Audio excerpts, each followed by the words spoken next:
Hi guys, welcome back to my channel. So as you can see from the bag, we have an Amazon package here. I wanted to come in here really quickly.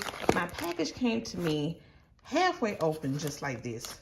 I didn't even have to really do too much to it. So let's see what we have inside of here. It's gonna be really quick.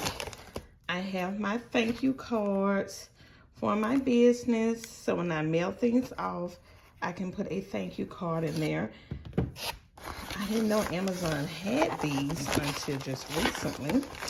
Then I'm trying to do this with one hand, guys, because of course I'm really quick video.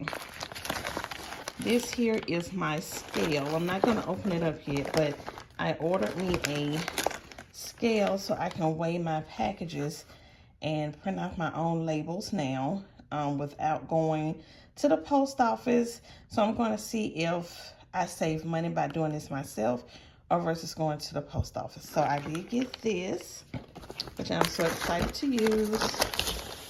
And let's see. Oh, and then I have the jewelry care instruction cards that I'm going to put in when I do my mail my jewelry and stuff off, my bangles and bracelet, to tell the people how to care for their merchandise. And then, you guys, let me tell you, I got gypped.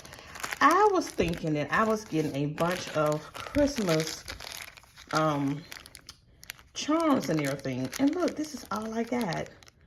It's just these and one bracelet that barely fits on my adult side arm. But I'm going to still find a way to use these. But I just want to come on here really quick and do this YouTube video to show you guys what I had got in my Amazon package that I did receive. So until my next video, you guys, I know this is very short. This is very quick. It's not even a full 3 minutes. Oh my goodness. But until my next video, please hit the subscribe button so you always know when I upload a new video and you'll always stay informed. Please check out my Instagram. It is TriceKreations76. And my Etsy shop is TriceKreations Etsy shop. And soon I will have my new website that I will be launching really soon. Stay tuned for the launch date. Until my next video, guys. Bye.